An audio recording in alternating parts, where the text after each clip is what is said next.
Praise Lord, praise Lord, praise Lord. Hallelujah, hallelujah, hallelujah. सबको जय मसीह की।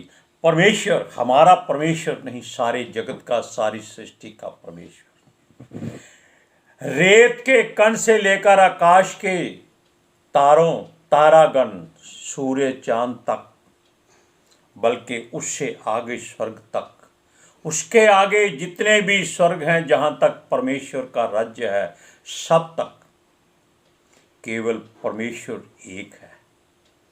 और वो चाहता है कि उसके बनाए हुए लोग संयम बरतें, सब्र करें और सहनशीलता रखें। Hallelujah, praise Lord. आज के सुसमाचार के लिए परमेश्वर की बेटी प्रार्थना करेगी। सबको जय मसीह की। परमेश्वर आप सबके साथ है और आप सबसे बहुत प्रेम करता है। Hallelujah, hallelujah. महान परमेश्वर, सर्वशक्तिमान ईश्वर, जमीन आसमान दे मालिक ते खालिक, तुहाडा धन्नवाद, तुहाडा शुक्र करदे स्वामी, आज दे सुंदर दिन लई, सुंदर समय लई, सुंदर सुबह लई पिता जी, जो साडियां जिंदगियां च बख्शी पिता जी, खुशियां ते आनंद दा दिन बख्शिया, तंदुरुस्ती दित्ती पिता जी, और अपने कदमां च बैठन लई अपना फजल बख्शिया प्रभु। ਇਹ ਸਭ ਤੁਹਾਡੀ ਦਇਆ, ਤੁਹਾਡੀ ਕਿਰਪਾ ਮੇਰੇ ਪਿਤਾ ਪਰਮੇਸ਼ਵਰ। ਤੁਹਾਡੀ ਬੇਟੀ ਹਿਰਦੇ ਤੋਂ ਤੁਹਾਡਾ ਧੰਨਵਾਦ, ਤੁਹਾਡਾ ਸ਼ੁਕਰ ਕਰਦੀ ਸੁਆਮੀ। ਸੱਚਮੁੱਚ ਖੁਦਾ ਜੋ ਸੇਵਾ ਬਖਸ਼ੀ ਮੇਰੇ ਪਿਤਾ ਪਰਮੇਸ਼ਵਰ, ਹਰ ਰੋਜ਼ ਵਚਨ ਦਿੰਦੇ ਆ, ਪ੍ਰਚਾਰ ਕਰਨਾ, ਉਸ ਲਈ ਵੀ ਤੁਹਾਡਾ ਧੰਨਵਾਦ, ਤੁਹਾਡਾ ਸ਼ੁਕਰ ਕਰਦੇ ਹਾਂ। ਬੇਨਤੀ ਕਰਦੀ ਪਿਤਾ ਜੀ, ਹੁਣ ਤੁਸੀਂ ਆਪਣੇ ਵਚਨ ਦੇ ਅਨੁਸਾਰ ਸਾਡੇ ਵਿਚਕਾਰ ਆਓ ਔਰ ਵਚਨ ਪੜ੍ਹਨੀ 'ਚ, ਪ੍ਰਚਾਰ ਕਰਨੀ 'ਚ ਸਾਡਾ ਮੂੰਹ ਬਣ ਕੇ ਬੋਲੋ ਪਿਤਾ ਜੀ, ਤਾਂ ਕਿ ਤੁਹਾਡਾ ਦਿੱਤਾ ਵਚਨ ਤੁਹਾਡੀ ਇੱਛਾ ਦੇ ਮੁਤਾਬਿਕ ਮੇਰੇ ਪਿਤਾ ਪਰਮੇਸ਼ਵਰ ਦੁਨੀਆ ਦੀ ਸ਼ੋਰ ਤੱਕ ਪਹੁੰਚੇ। ਤੁਹਾਡਾ ਧੰਨਵਾਦ, ਤੁਹਾਡਾ ਸ਼ੁਕਰ ਕਰਦੇ ਹਾਂ ਪ੍ਰਾਰਥਨਾ ਸੁਣਨ ਲਈ। ਪ੍ਰਾਰਥਨਾ ਪ੍ਰਭੂ ਯੀਸ਼ੂ ਦੇ ਸਮਰਥੀ ਤੇ ਪਵਿੱਤਰ ਨਾਮ ਵਿੱਚ ਮੰਗ ਲੈਂਦੇ ਹਾਂ, आमीन। आमेन, प्रेज लॉर्ड। आज हम जब परमेश्वर के वचन के लिए यहाँ बैठे थे, तब ज्यों ही हमने मोबाइल ऑन किया, तब परमेश्वर का दास जो चुना हुआ है, जिससे परमेश्वर हर समय बातें करता है, जिसका नाम सूरज परमानी है, हम उसकी बात क्यों बार बार करते हैं? इसलिए करते हैं कि वो परमेश्वर के नजदीक नहीं, बल्कि परमेश्वर उसके नजदीक है। वो इसलिए है क्योंकि उसने अपने अहंकार को मार दिया है। उसके अंदर सहनशीलता है, सब्र है, संयम है। और उसने जो दर्शन की बात कही, जो उसको परमेश्वर दिखाता है कि सदोम और मोरा की तरह लोग जलेंगे, सब कुछ होगा। और लोग जो उसको पसंद हैं, उसमें बूढ़े, जवान, बच्चे और जीव जंतु भी कई तरह के हैं, जो उनको वो अपने साथ ले जाएगा। क्यों होता है? यही बात हम चाहते हैं कि अगर हम भी ऐसी बात सोचें, हम अपने से शुरू करते हैं कि संयम बरतें। संयम का मतलब सहनशीलता नहीं होता। संयम का मतलब ये है कि हम किसी बात की लालसा ना करें। अगर हमको कोई सोना मुफ्त में देता है, तो उसको लालच से लेने की कोशिश ना करें, उसको छोड़ दें। कोई यीशु का वचन आपको लिख कर देता है, तो वो संयम नहीं, वो सहनशीलता है। जरूरत है उसको अपने अंदर धारण कर लें। क्रोध ना करें, लड़ाई झगड़ा बंद कर दें। ये बातें परमेश्वर अपने दास के द्वारा बता रहा है, जिसका नाम सूरज परमानी है। लेकिन हम बात करते हैं सहन करने की, कि अगर आपको कोई थप्पड़ मार दे, तो यीशु मसीह भी कहता है उसको बोले धन्यवाद। क्यों? हो सकता है आपके मुंह पर कोई कीड़ा, कोई चींटी, कोई ऐसा जानवर हो, उसके थप्पड़ मारने से वो निकल गया हो। मिट्टी लगी हो और आपका मुंह उदास हो, आपके मुंह पे मिट्टी की तरह उदासी छाई हो, जब उसका थप्पड़ पड़ेगा आपका चेहरा लाल हो जाएगा यीशु के लहू की तरह। लेकिन उसको आग नहीं बनने देना, उसको लाल ही रहने देना है। वो कहता है कि शांत रहना सीखो, जीवन में प्रीति रखो। किसके साथ? अपने बैरियों के साथ। धन से प्रीति मत रखो, धन दौलत आपके साथ नहीं जाएगा, कुछ भी नहीं जाएगा। आप एक सुई भी अपने साथ नहीं ले जा सकते। क्यों? लोग कहते हैं जो खा पी लिया वो ही साथ जाएगा और वो यहीं रह जाएगा, क्योंकि वो आप निकाल देते हैं। जब आपका शरीर मिट्टी में मिल जाएगा, जल जाएगा या दबा दिया जाएगा, इन बातों को आप छोड़ दो। जब आप चले गए, आपके लिए संसार बेकार हो गया। लोग अपने घरों में अपने परिवार के मरे हुए लोगों की तस्वीरें लगाकर उनकी पूजा करना शुरू कर देते हैं, आराधना करते हैं, उनको हार पहनाते हैं, धूप जलाते हैं और उनके साथ में अपने ईश्वरों, देवताओं और प्रभुओं और गुरुओं की फोटो लगा देते हैं। क्या ये उनकी बेइज्जती नहीं करते कि वो जिनको वो जीवित समझते हैं उनको मुर्दों के बीच में खड़ा कर देते हैं? वचन कहता है कि जो मर गया उसके लिए रोवो भी नहीं, क्यों? वो आपके बस में नहीं था। याद मत करो उसको दोबारा, जो चला गया है उसको भूल जाओ, क्योंकि अगर कोई जल्दी मर जाता है तो परमेश्वर का वचन कहता है उसने उसको आने वाली मुसीबतों से निकाल दिया है ताकि वो दुख न देख सके। हालेलुया। सुनिए, जीने के लिए जरूरी नहीं कि हमारे पास अधिक धन होना चाहिए, केवल उतना ही चाहिए जितनी हमें जरूरत है। आपके घर में एक बड़ा ट्रंक भरा हुआ है जिसमें करोड़ों रुपए हैं। आप रेल में जा रहे हैं, आपका पर्स चोरी हो गया है, मोबाइल भी चला गया है ताकि आप ऑनलाइन पेमेंट ना कर सकें, और आपको भोजन की जरूरत है। आप क्या करेंगे? आपकी जेब में पैसा नहीं है। वो धन किस काम आएगा? किसी काम नहीं, बेकार हो जाएगा। उससे अच्छा है कि उतनी कमाई करो जितनी जरूरत है। मनुष्य से ज्यादा अच्छा है कि धन को छोड़ दो और जो धन बटोरा हुआ उसको उंडेल दो। परमेश्वर का धन जमा करो जो आपके लिए स्वर्ग में इकट्ठा हो रहा है। हालेलुया। सुनिए, परमेश्वर ने ऐसा मत कभी समझना कि आपको छोड़ दिया है। वो कभी नहीं छोड़ता। जब वो आपके भीतर रहता है, जब आपकी सांसें चल रही हैं, तब तक आप समझिए कि वो आपके भीतर है। हालेलुया। जो रुपया, धन आपको लालच देता है उसको छोड़ दीजिए। हालेलुया। क्योंकि ये आपके साथ नहीं जाएगा। भूख भोजन से मिटाई जा सकती है, धन संपत्ति से नहीं। आप सोना चांदी खा नहीं सकते, क्योंकि वचन कहता है कि मनुष्य रोटी से नहीं, परमेश्वर के मुख से निकले हर उस वचन से जीवित रहेगा। और यहां धरती पर तो करोड़ों परमेश्वर ईश्वर प्रभु हैं। किसको पूछोगे? केवल एक ही है जिसको कोई देख नहीं सकता, जिसको कोई छू नहीं सकता, जिसका कोई नाम नहीं है, जिसकी कोई सूरत नहीं है। आईना देख लीजिए, परमेश्वर आपके जैसा है। आपका रंग काला हो, गोरा हो, आप शीशे के सामने अपने आप को सबसे खूबसूरत समझते हैं। क्यों समझते हैं? क्योंकि आपको अपनी सूरत पर घमंड होना चाहिए। हालेलुया। सुनिए, ये धन संपत्ति आपको भूख से निजात नहीं दिला सकती। हालेलुया। भोजन से आप अपनी भूख मिटा सकते हैं, लेकिन आत्मिक भोजन अगर हो तो आपकी आत्मा भी तृप्त रहती है। एक वचन पढ़ के सुनाते हैं हम। उपदेशक की पोथी 5वां अध्याय उसका 10वां वचन।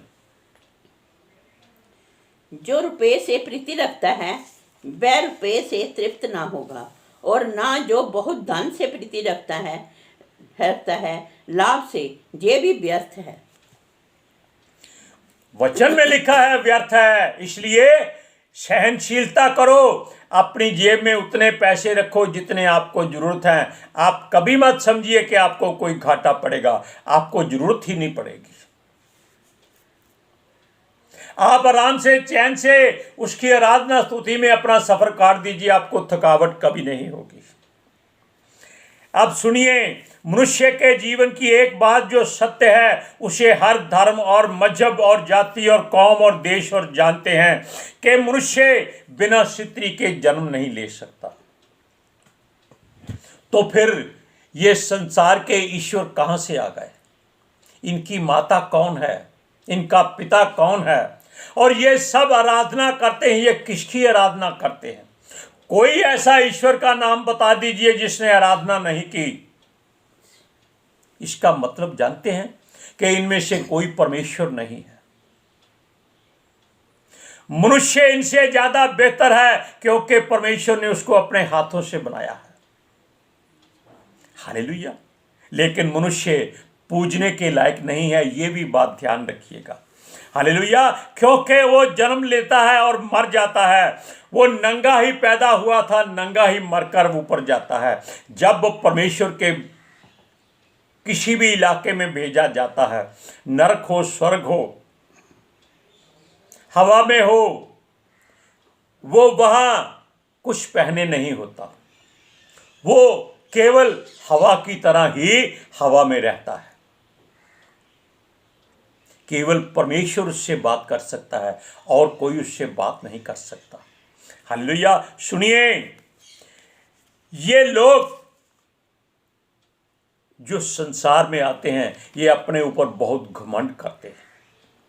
इसको छोड़ दीजिए। आपकी सारी बातें केवल समाज में रहने के लिए हैं और समाज आपको नंगा नहीं रहने दे सकता। पता नहीं, एक धर्म है जिसमें नंगे लोग आते हैं लोगों के घरों में। उनकी बहू बेटियां सब के सब उनके सामने सर झुकाती हैं, उनके पैर धोती हैं। तब आपको शर्म नहीं आती? कोई मनुष्य सड़क पर आपको नंगा दिख जाता है, आप उसको मार मार कर, पीट पीट कर अधमरा कर देते हैं। तब उसके मुकाबला क्यों नहीं करते? उसकी पूजा क्यों नहीं करते? उसको पागल क्यों कहते हैं? अपने ईश्वरों को जो नंगे होते हैं उनको वस्त्र क्यों पहनाते हैं? उनके आगे सर क्यों झुकाते हैं? तब आपकी बेटियां सामने नहीं होती। मनुष्य नंगा था, नंगा रहेगा, यानी कि वो वस्त्र केवल समाज के लोगों को शर्मिंदा होने से बचने के लिए पहनता है। हालेलुया। केवल समाज में वो अपने आप को सभ्य दिखाई दे, इसलिए वो वस्त्र पहनता है। लेकिन वस्त्र अच्छा है बुरा है इसकी कोई बात नहीं, क्योंकि वचन कहता है, परमेश्वर के वचन में, कि सुलेमान भी ऐसे वस्त्र नहीं पहनता था जिसके पास संसार से सबसे ज्यादा धन था, जैसा वो पेड़ों पौधों को या पक्षियों को पहनाया हुआ है। हालेलुया। लोग सोचते हैं कि अगर हम अपने अंग दान कर दें तो वो जीवित रहेंगे। ऐसा भी कभी मत सोचिएगा। क्यों? जो पैदा हुआ है, जन्म लिया है, उसने मिट्टी में मिलना ही मिलना है। अगर इसको अंग दान कर दो तो आप जानते हैं कि आपके शरीर में ऐसा कुछ होता है कि इसका समय के अनुसार ये ढलना शुरू हो जाता है। आप कितनी भी एक्सरसाइज कर लें, कितना भी अपने आप को मजबूत पत्थर की तरह कर लें, लेकिन एक दिन ऐसा आता है आपको कोई ना कोई बीमारी लग जाती है, आपका शरीर ढीला हो जाता है। क्या जिसको आप अंग दान करेंगे क्या वो मरेगा नहीं? ऐसा नहीं होता। सुनिए, कारण यह है कि शरीर के काम करने की एक सीमा है। वो कहता है ये सहन करना सीख जाए तो परमेश्वर इसको तंदुरुस्त रख सकता है। शमशोन मरने के समय भी तंदुरुस्त क्यों था? क्योंकि उसके अंदर बुराई पैदा हो चुकी थी। उसके बाल जो परमेश्वर ने कहा था काटने नहीं, काट दिए गए थे। और परमेश्वर का आत्मा उससे दूर हो गया था। यानी कि अगर आपका शरीर तंदुरुस्त है, आप बलिष्ठ हैं, इसका मतलब परमेश्वर नहीं, आपके अंदर शैतान वास करता है और वो सदा जवान रहने की कोशिश करता है। हालेलुया। अब देखिए, ये लोग जो अपने माता पिता पर निर्भर रहते हैं, उनकी 8 साल तक की उम्र होती है, बस 8 साल के बाद वो अपने ऊपर निर्भर हो जाता है। फिर वो निर्भरता बुढ़ापे तक जाती है और वो लाठी का सहारा लेता है, यानी कि बिना सहारे के वो कुछ नहीं कर सकता। बड़े बड़े नामी पहलवान, रुस्तमे हिंद, दारा सिंह जैसे लोग भी मरने के समय मृत्यु शैया पर ऐसे बेजान पड़े थे जैसे मिट्टी भी उनसे ज्यादा ताकतवर है। हालेलुया। अब देखिए, परमेश्वर चाहता है कि अपने माता पिता की दी हुई शिक्षा पर चलो। क्यों? जब बच्चा पैदा हुआ तब रोता है और माता उसको अपना दूध पिलाती है, वो चुप हो जाता है। हालेलुया।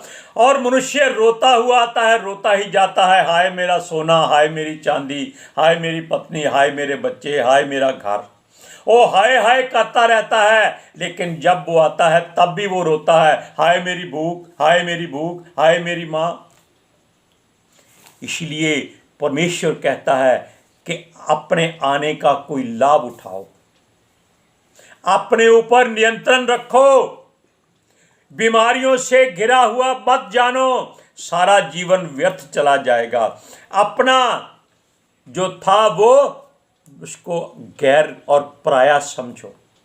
वचन में तो यह भी लिखा है कि अपने ऊपर भी भरोसा मत करो।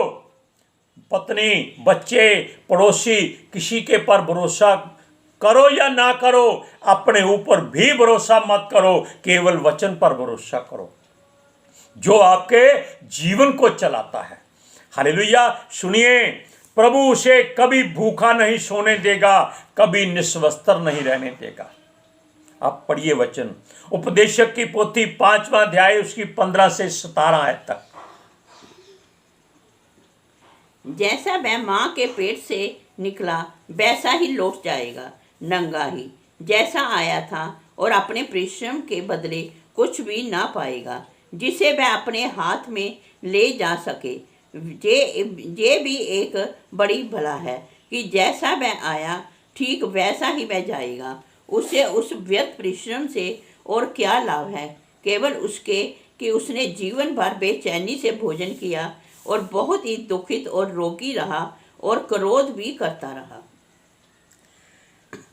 ये बातें आप हमसे मत सुनिए, लेकिन जो वचन परमेश्वर की ओर से इस पवित्र शास्त्र में भरे हुए हैं उनका हम नंबर तक बताते हैं ताकि आप उसको ढूंढ सको। क्या वो वहां लिखा है? क्या आपके ग्रंथों में वैसी बात लिखी है? उसको मेल करके देखो।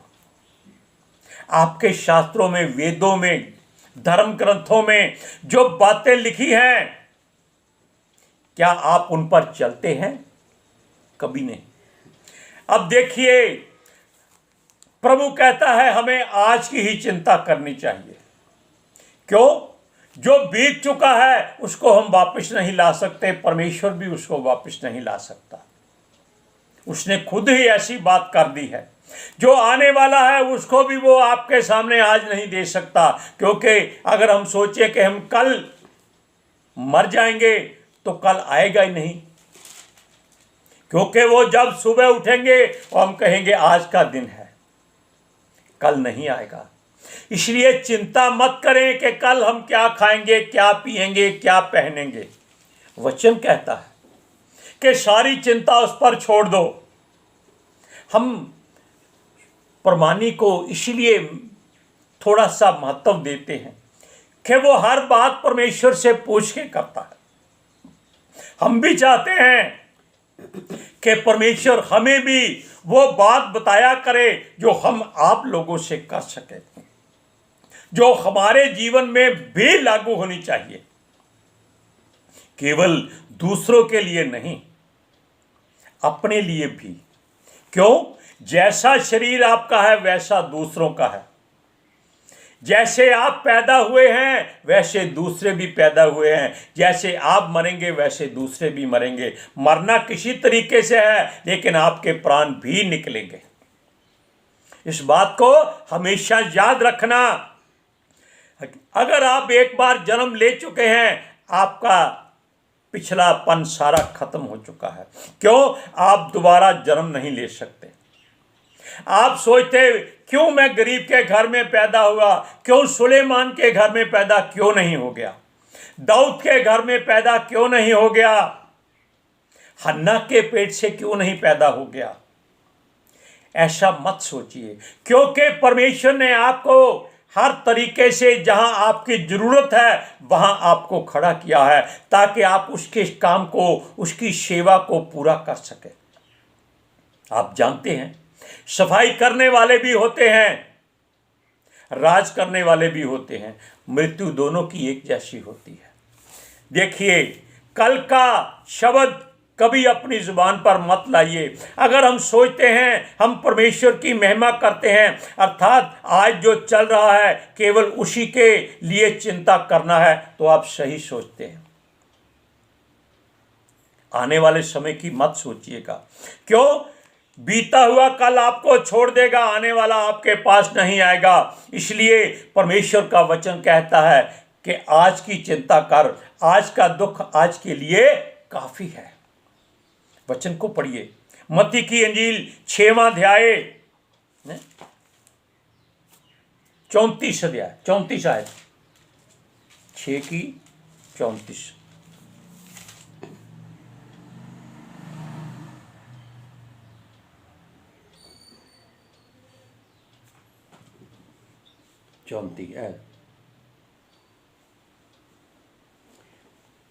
सुनिए, अंत काल की चिंता ना करो, क्योंकि कल का दिन अपनी चिंता आप ही कर लेगा।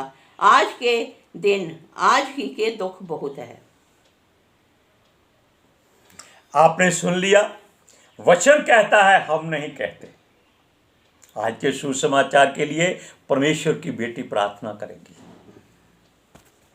Hallelujah. Thank you Jesus, thank you Lord, thank you पितर आत्मा जी। ਤੁਹਾਡਾ ਧੰਨਵਾਦ, ਤੁਹਾਡਾ ਸ਼ੁਕਰ ਕਰਦੇ ਸਵਾਮੀ, ਸਾਡੇ ਵਿਚਕਾਰ ਆਉਣ ਲਈ, ਵਚਨ ਪੜ੍ਹਨੇ, ਪ੍ਰਚਾਰ ਕਰਨੇ, ਸਾਡਾ ਮੂੰਹ ਬਣ ਕੇ ਬੋਲਣ ਲਈ ਪਿਤਾ ਜੀ। ਤੁਹਾਡੀ ਬੇਟੀ ਹਿਰਦੇ ਤੋਂ ਤੁਹਾਡਾ ਧੰਨਵਾਦ, ਤੁਹਾਡਾ ਸ਼ੁਕਰ ਕਰਦੀ ਸਵਾਮੀ। ਸੱਚਮੁੱਚ ਖੁਦਾ, ਤੁਹਾਡਾ ਦਿੱਤਾ ਵਚਨ ਤੁਹਾਡੀ ਇੱਛਾ ਦੇ ਮੁਤਾबिक ਮੇਰੇ ਪਿਤਾ ਪਰਮੇਸ਼ਵਰ ਦੁਨੀਆ ਦੀ ਸ਼ੋਰ ਤੱਕ ਪਹੁੰਚੇ, ਲੋਕ ਸੁਣਨ ਔਰ ਸੱਚਾਈ ਨੂੰ ਜਾਣਨ ਔਰ ਸੱਚਾਈ ਉਹਨਾਂ ਨੂੰ ਆਜ਼ਾਦ ਕਰੇ ਪਿਤਾ ਜੀ। ਮੈਂ ਤੁਹਾਡਾ ਧੰਨਵਾਦ, ਤੁਹਾਡਾ ਸ਼ੁਕਰ ਕਰਦੀ ਸਵਾਮੀ, ਔਰ ਤੁਹਾਡੇ ਬੱਚੇ ਹਮੇਸ਼ਾ ਤੁਹਾਡੀ शांति और ਤੁਹਾਡੇ अनुग्रह ਵਿੱਚ बने रहें। आमीन। Praise Lord, hallelujah. सबको जय मसीह की।